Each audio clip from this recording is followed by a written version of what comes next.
Fala, históricos, bem-vindos a mais um episódio do nosso podcast. Heráclito estava completamente certo. O homem não entra duas vezes no mesmo rio, porque tanto o rio quanto o homem já não são mais o mesmo.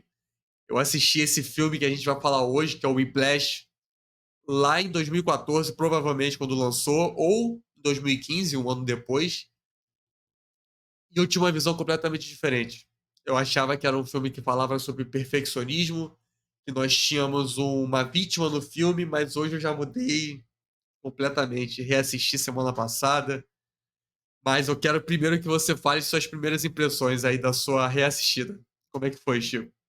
Primeiro, fiquei muito assustado do filme já ter 10 anos. Na minha cabeça, o filme tinha lançado ontem. O que a gente falou, conversou sobre o filme quando lançou, que a gente assistiu na época. E aí eu falei, pô, vamos assistir de novo para gravar, mas eu não fazia ideia que já tinham se passado 10 anos de lá até aqui. Fiquei assustado com isso, né? Primeiro. E depois que realmente, a primeira vez que eu assisti, eu fiquei com aquela sensação assim de superação, da pessoa que se esforça, que atinge os objetivos, da pessoa obstinada. Agora eu já mudei um pouco, né? Porque consegui observar já o mundo de uma forma diferente, né? Eu já não tenho mais aquela visão de quando eu era 10 anos mais jovem, né? Se hoje já penso um monte de besteira, já tenho um monte de conclusão errada sobre um monte de coisa, a gente pode fazer um vídeo daqui 10 anos comentando de como nós assistimos o filme hoje, para ver se vai mudar mais alguma coisa. Para tu ter uma noção, 10 anos atrás eu tava entrando na Eu empresa, tava saindo.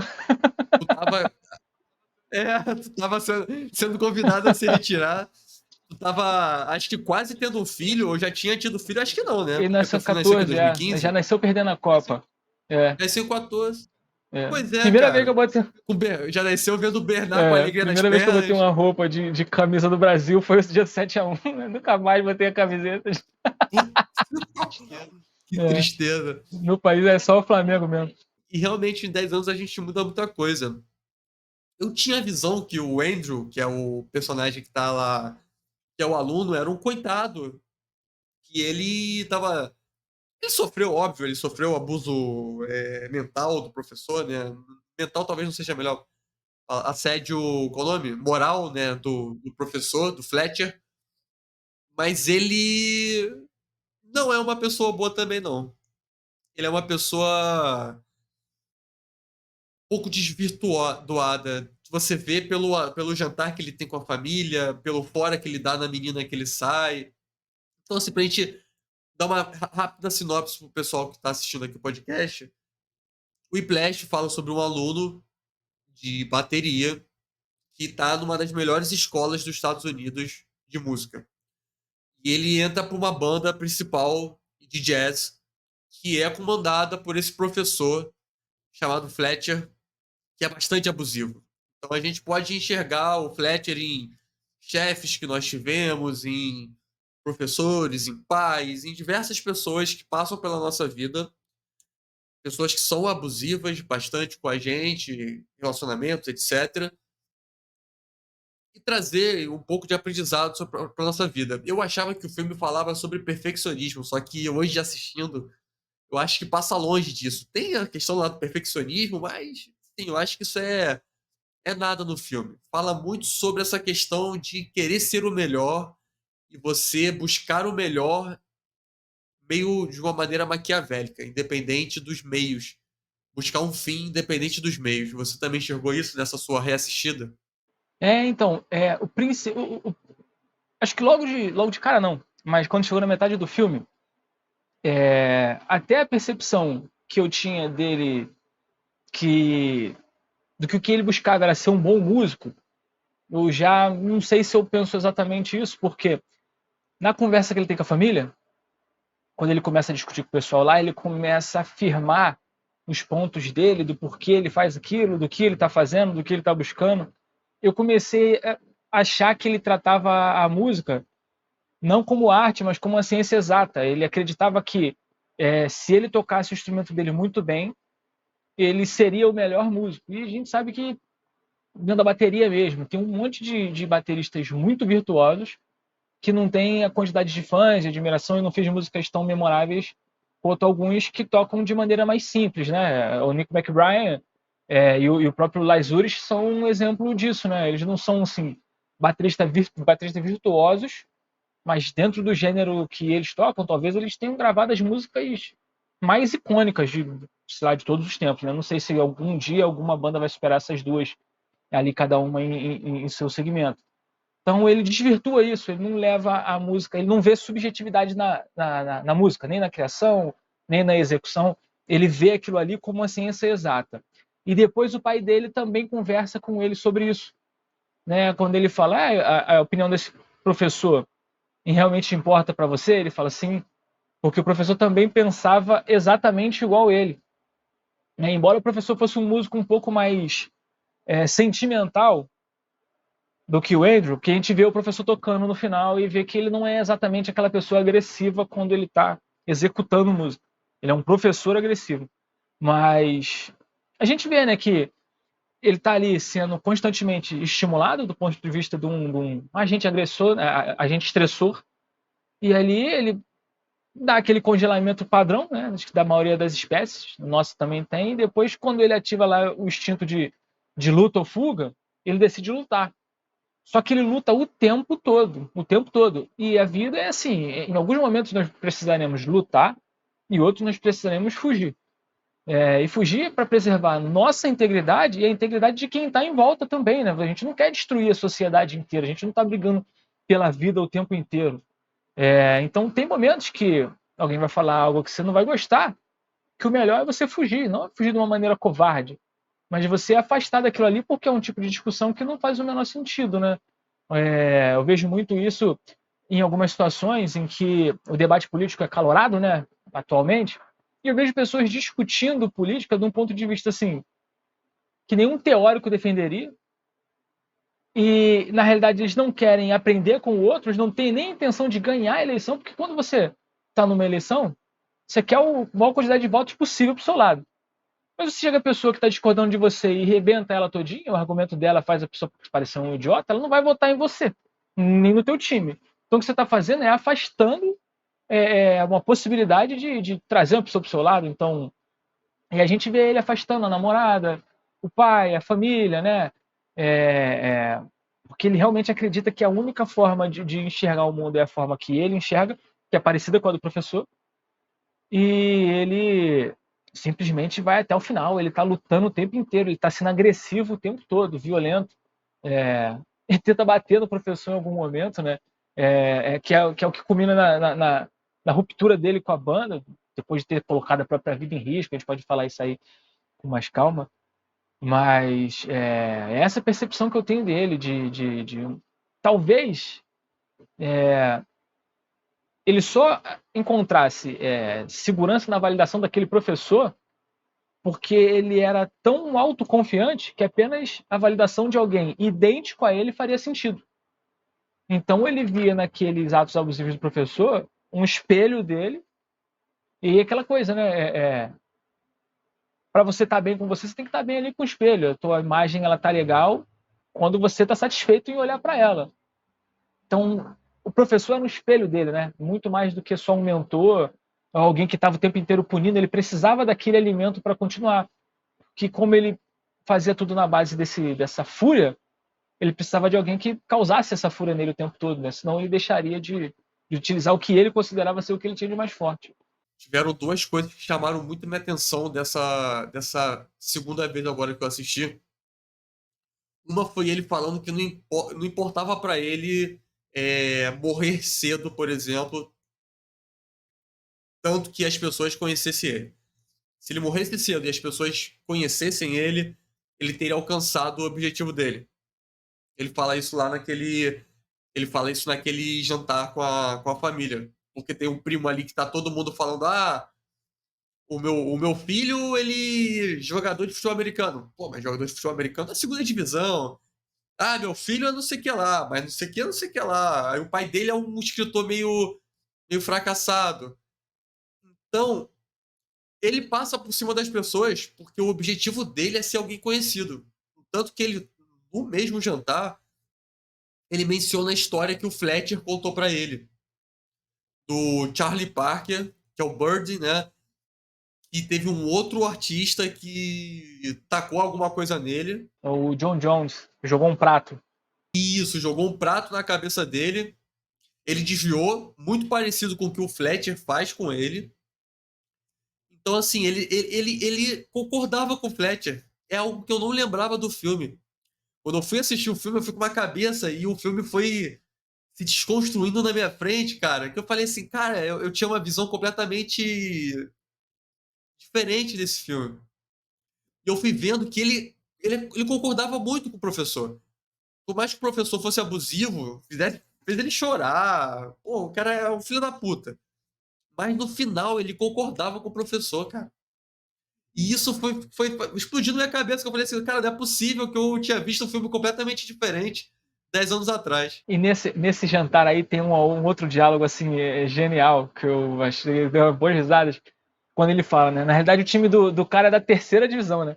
Aí ele fala, se você acha que o nosso time é tão ruim, por que você não vem jogar com a gente? Aí ele responde, isso são as palavras que a NFL nunca vai dizer pra você. Muito bom. 3 palavras que a NFL nunca vai falar pra você. Eu ri demais também. Então, assim, ele esculacha a família, depois ele enxerga que realmente a menina que ele tá saindo, tá começando a namorar, vai ser um obstáculo no caminho dele. Ele termina, tanto que depois ele se arrepende, ele liga pra menina e a menina fala: não sei, tem que ver se meu namorado vai gostar de ir nessa parada. Ele, porra, se fudeu. É muito bom isso também. Aí ele fica com aquela cara de bunda, não, tá bom, talvez eu te veja lá. Porra. Assim, ele fez um monte de merda, cara. Então, assim, ele realmente concordava com o professor. Por mais que. Aquele relacionamento de amor e ódio que ele tinha.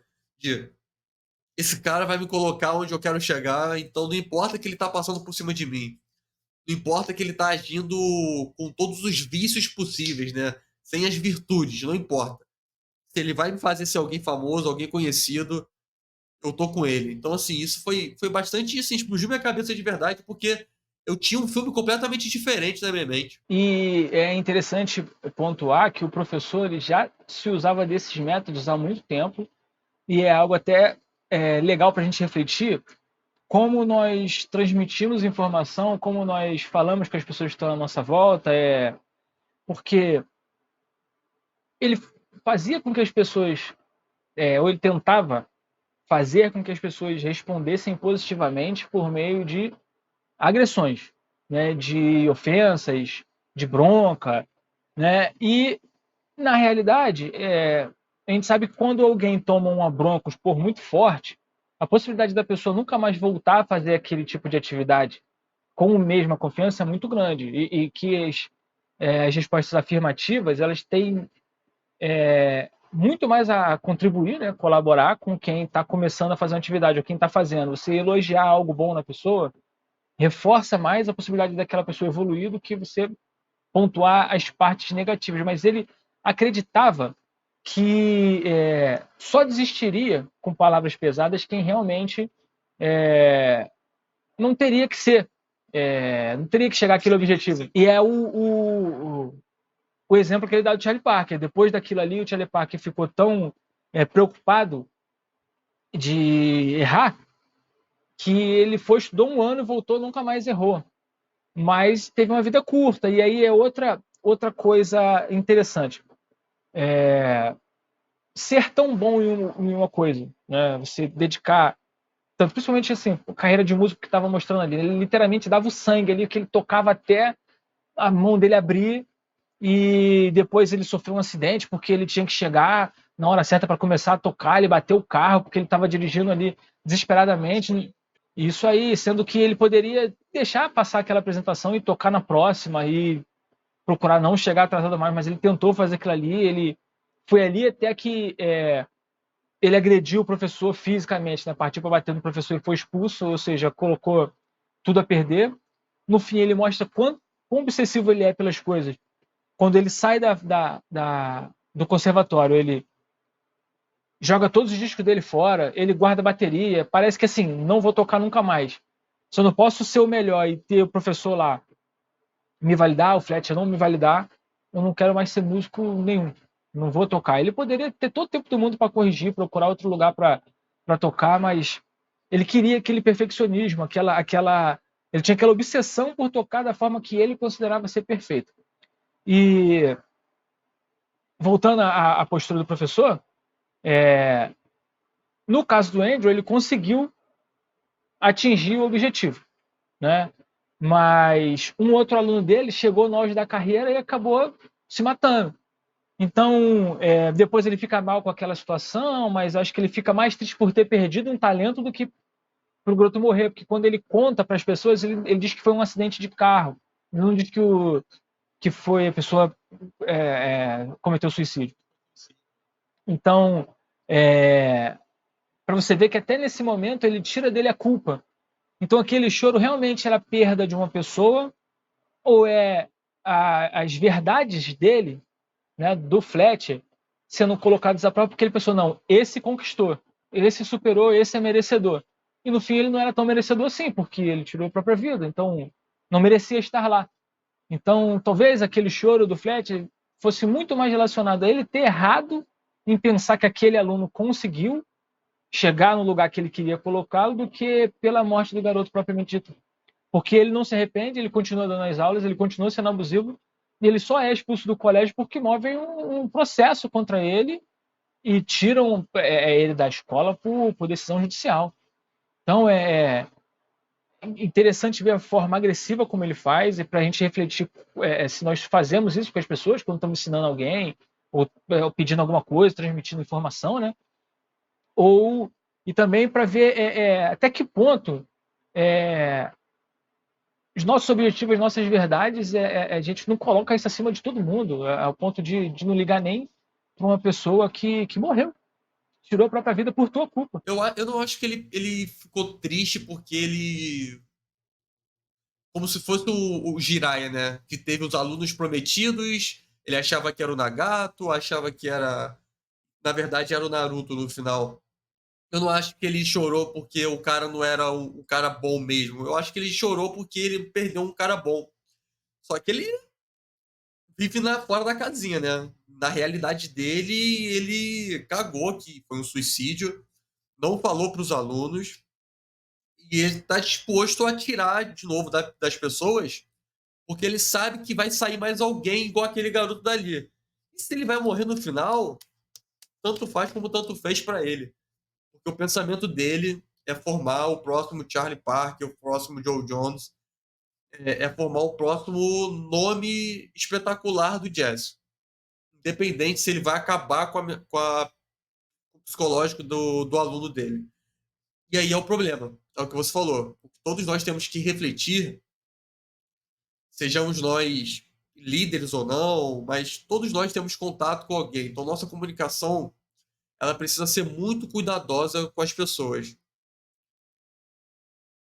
Tudo é o jeito como a gente fala com as pessoas. A gente pode falar quase qualquer coisa, mas se a gente passar a nossa comunicação de uma maneira um pouco mais efetiva, carinhosa, a gente vai, inclusive, conseguir passar melhores feedbacks para essas pessoas. Ele, com certeza, nós temos diversos professores ótimos que formaram ótimos artistas, jogadores, atletas, empregados, de uma maneira mais benevolente. Existem casos de pessoas que hoje não se adaptam mais ao mercado de trabalho por conta disso. O cara é um ótimo técnico, mas ele não sabe passar ali no dia a dia. Ele não tem o people skills, né, que o pessoal chama, né, que era soft skills, mas hoje em dia é chamado de people skills. Ele não tem essa habilidade social e por isso ele é demitido. Escutei um caso recentemente que aconteceu isso. A pessoa com 30 anos de casa foi demitida porque não sabia lidar com as pessoas abaixo dela. Então, assim, não importa se você é ótimo em alguma coisa, vai chegar algum momento que você vai ser sacado, assim como o Fletcher foi. Eu achava, inclusive, que o Andrew não ia depor contra ele. Não sei se você ficou com esse sentimento, porque eu não lembrava mesmo dessa parte. quando tava ali o pai e a advogada falando, não, depõe lá, ele não vai saber que foi você. Eu falei assim, cara, ele não vai depor. Ele não vai depor porque ele admira o Fletcher. No fundo mesmo, ele admira o Fletcher porque ele sabe que ele quer ser alguém e para ser esse alguém não importa o que aconteça. Vai ser arrancando o psicológico dele, não importa. Ele admirava o Fletcher. Tu acreditava que ele fosse depor contra ele? Então, na primeira vez que eu assisti, eu pensei por um momento que ele não ia fazer, né? Depois, agora eu já sabia que ele ia fazer porque eu estava vendo pela segunda vez. Mas eu entendi o motivo dele denunciar o Fletcher dessa vez, porque na conversa ele deixa claro que ele não acha que o Fletcher tem que sair por causa daquilo ali que aconteceu, da maneira que ele ensinava. Ele toda vez, não, beleza, o jeito dele, a gente entrou lá e tal, eu também fiz minhas coisas, briguei com ele lá, tá tudo certo. E o pessoal convence ele. Então ele não depois contra o Fletcher porque ele acreditava que ele deveria sair porque ele foi abusivo. Ele estava concordando com o cara o tempo todo, como nós já falamos aqui. Na realidade, o que ele fez foi fazer a mesma coisa que aconteceu com ele. Ele só devolveu pro Fletcher conforme um espelho. Eu saí, você vai sair também. Então, no fim, eu acho que o que fez ele, o fiel da balança, para ele decidir depor contra o cara, é justamente tirar ele de lá, do lugar que ele não pode mais estar. Então, depois ele encontrou o Fletcher tocando, se encontrou com o Fletcher de novo, conversou com ele, aceitou um convite para tocar junto com ele em uma outra banda, para um outro grupo. Ele caiu no genjutsu do Fletcher ali, hein? Pô, vamos lá tocar, pô. Galera, gente boa, pô. Todo mundo sangue bom. Ele, pô, Uma baterista é ruim, preciso de você. é, vamos lá. E, cara, pra tu ver, faz 10 anos que eu vi o filme, eu não lembrava mesmo. Chegava lá, o Fletcher falava: agora vamos tocar música tal. E, porra, ele não tava com as notas. Eu falei: fudeu, filha da mãe, né, cara? Eu não lembrava que ele fazia isso, que ele sabotava o Andrew na frente de todo mundo. Ele sempre fazia isso. Ele mudava o andamento, ele trocava a linha, e ele ficava colocando outro cara no lugar dele, que ele sabia que ele não gostava do outro baterista, que era acima dele na banda de baixo. Depois ele passou, né, virou o baterista principal, e ele trouxe esse cara para a banda principal também, só para fazer raiva no Andrew. E aí, no final, quando ele levanta para sair da bateria, que ele passa vergonha na frente de todo mundo, e a gente vê o nível, como o Fletcher era maquiavélico mesmo, né? Porque ele estava disposto a estragar o próprio concerto, porque ele demitiu o baterista que tocava, ou seja, não teria outro baterista para entrar no lugar do Andrew, colocou a música que o Andrew não conseguiria tocar, ele tinha certeza que ele ia errar e ia sair. Mas nessa conversa que eles têm lá, no bar, que ele conta, que ele convida o Andrew para tocar com ele fala sobre isso de não desistir, que se não tivesse tomado a bronca, o Charlie Parker provavelmente teria errado novamente não teria se tornado o que era, e falou que foi quando ele disse essa frase: se desistiu é porque não era merecedor. Aí ele vai, abraça o pai dele, né? E volta para a bateria, empurra todo mundo e começa a tocar o que ele quiser. Do jeito que você vê como ele é tão idêntico ao Fletcher. Assim como o Fletcher tocou qualquer coisa sem se importar com o Andrew tocou qualquer coisa sem se importar com o Fletcher na mesma noite, no mesmo concerto, na mesma apresentação. E aí ele começa a fazer um solo lá infinito, que é meio que angustiante, porque tu fica, eu não sei se ele vai errar, de fazer no meio do solo, vai fazer uma besteira, a mão dele começa a sangrar, e tem uma hora que o prato vai cair, quando o prato está caindo, o Fletcher levanta e coloca ele para continuar tocando, aperta e deixa ele fazendo. Eu fico esperando o Fletcher entrar com a música para o filme seguir, e aquilo não acontece nunca, fica demorando. E aí ele deixa acontecer aquela situação toda e eles estão ali disputando, né, para ver quem vai errar, quem vai seguir, quem vai dar o próximo passo. E ver o pai dele assim, surpreso com a capacidade que ele teve, acho que o pai dele nunca acreditou que ele conseguiria fazer isso nesse nível. E o filme segue sem a gente saber o que acontece depois, né? Porque a gente não vê o final do concerto, se eles se acertaram, tal. A gente vê que no final o Fletcher dá um sorriso para ele, mas a gente não entende se aquilo ali é aprovação, se ele vai botar mais um desafio, se aquele concerto acaba bem, porque as luzes se apagam antes da apresentação terminar, né? Então fica ali no imaginário a gente tentar identificar o que vai acontecer depois, né? E nessa cena, tem algo que você falou já aqui no podcast, no episódio que a gente já conversou, sobre pedir o conselho certo, pedir o conselho errado para a pessoa certa. Não lembro muito bem como você falou. Quando ele sai, o pai dele tá lá com os braços abertos, falando assim: ele te sacaneou, vem meu filho, vamos para casa, deixa para lá. E aí ele pensa assim: não vou me render aquele cara, vou voltar lá e tô nem aí, vou começar um solo. Ele emenda numa música que eu não lembro se tinha os papéis, mas a galera da banda conhecia, já era uma galera experiente. Ele puxa uma música e começa a tocar e tá nem aí. O Fletcher fala: que porra é essa que tu tá aí tocando, não sei o que lá. Ele não para, não para. E o Fletcher se sentiu desafiado e gostou. Porque ali o Andrew foi um Charlie Parker, foi um rebelde. Foi um cara que desafiou ele e tava mandando bem. Então, assim, eu acho que o final ele deixa em aberto como é que vai ser depois, mas a gente tem uma fotografia daquele momento que naquele momento o Fletcher admirou aquele cara. E que fica para trás também é importantíssimo, né? Até lá ele teve diversas lesões, ele perdeu o relacionamento que ele tinha com a namorada, ele brigou com a família, foi expulso da faculdade que ele queria, sempre sonhou estudar. Ele jogou a coleção de disco dele fora, vai ter que comprar de novo. Alguns provavelmente ele não vai conseguir. E a pergunta que fica é até que ponto vale a pena ser tão obsessivo, perseguir com tanta ferocidade, ser tão incisivo na busca por um objetivo, né? Aquele objetivo ele realmente estava cheio de propósito.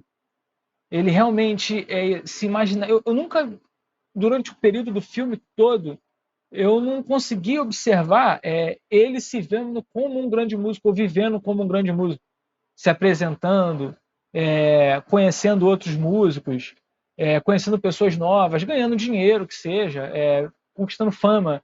Ele só queria a perfeição na execução dele.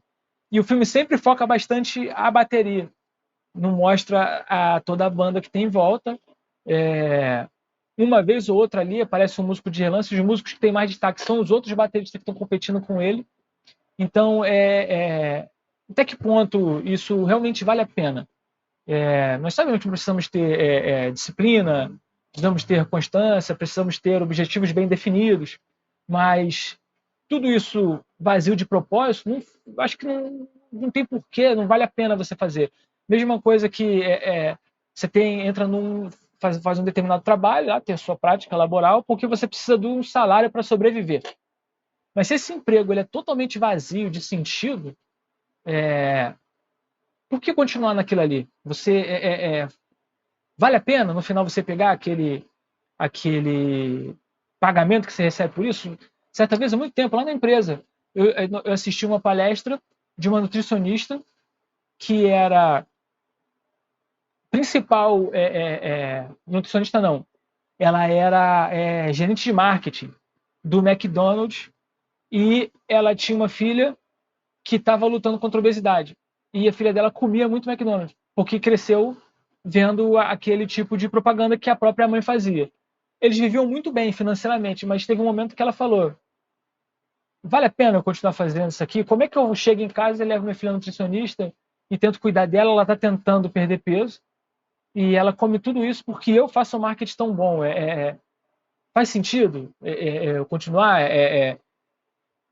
O pagamento era bom, a questão financeira, mas o propósito dela em fazer aquilo ali fazia sentido? De repente, se ela vivesse numa família onde todo mundo gosta de comer bastante, experimentar vários tipos de sanduíche, comer vários tipos de fast food, que são críticos de alimentação, conseguem lidar bem com aquilo ali, com uma determinada moderação, estava tudo bem, ela estava fazendo aquilo ali e ela via verdade no trabalho dela. que é prospectar uma comida que ela acredita que faz bem para as pessoas. Mas voltar para casa e ver a vida da filha dela degringolando e ela sendo parte disso. Então, quantas atividades assim, a gente procura ficar cada vez melhor para, de repente, conseguir uma promoção, ou trocar de cargo, ou subir na carreira, mas você percebeu que a tua carreira já está vazia de propósito. Até onde faz sentido, até onde vale a pena se dedicar tanto a algo que talvez você nem se enxergue lá no topo daquela cadeia de ações, né, daquela carreira. Eu acho que a mensagem final que tem que ficar para as pessoas, tomando o ponto de vista do estoicismo, que é o que eu costumo passar para o pessoal, é que nós temos as virtudes como o nosso guia de vida. Então, se o que você está fazendo pelo trabalho, seus objetivos de vida estão indo contra essas virtudes, você tem que parar. Ali, claramente, o Fletcher estava indo contra a virtude da justiça. Não estava sendo benevolente com o próximo. A gente tem que superar, a gente tem que buscar ser melhor a cada dia, mas nunca indo contra a benevolência, nunca indo contra o que é melhor para outra pessoa, nunca indo contra algo racional. Então acho que essa é a mensagem que fica no final aqui pra gente. A gente nunca deve abandonar as virtudes em prol dos nossos objetivos de vida. Outra coisa, eu ficava vendo o filme, o tempo todo eu ficava lembrando de Sampaoli, que o Fletcher bota uma roupa parecida assim, é nervoso, fica pra lá e pra cá, grita. Aí eu fiquei pensando, poxa, o Pedro ficou a um socão na cara de virar o Lewandowski. Se ele não tivesse desistido, talvez hoje. Se bem que o Lewandowski tá bem também, não, tá meio chateado, né? Lá no Barcelona tá meio.